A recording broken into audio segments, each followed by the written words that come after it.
Imagine the sun as a cosmic mainframe and Earth as a device quietly syncing in the background. Every so often the server pushes an update. We call it a solar flare, its heavier cousin, a coronal mass ejection. The download? Space weather. The installation? Our entire planet. Here's the mystery as science hook. Solar flares don't just light up the sky with auroras.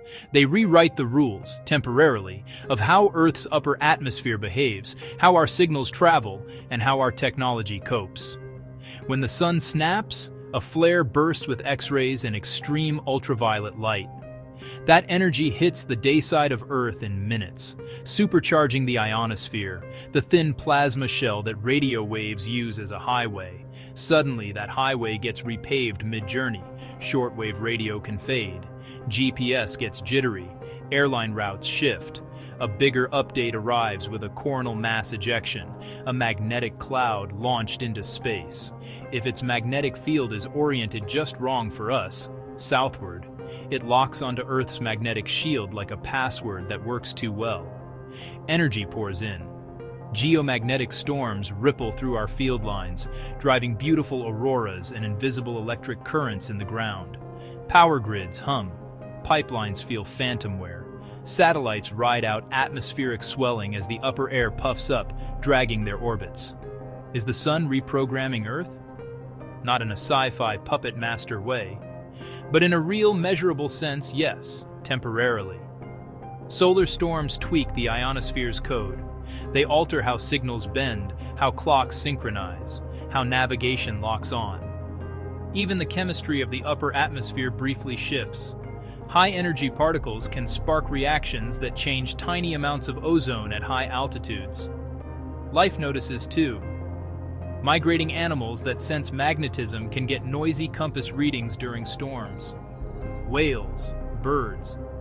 Tiny insects may feel the sun's update as the planet's magnetic map redraws its contour lines for a night. For humans, the effect is mostly indirect, through our tech. We've woven our civilization into a web of satellites, power grids, and timing signals.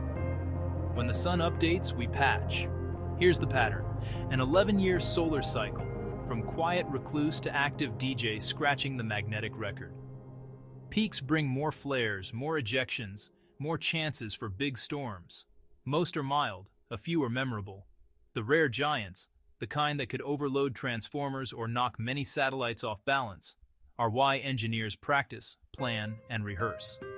So what do I do with this cosmic patch note? 3 things.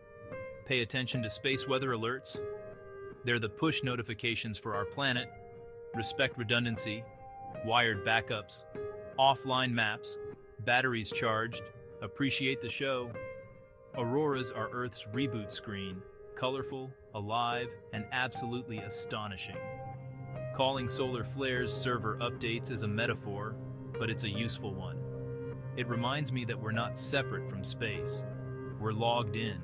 We're syncing, and every burst from 150 million kilometers away is a reminder that our world is part of a larger, humming network. The sun isn't out to break us.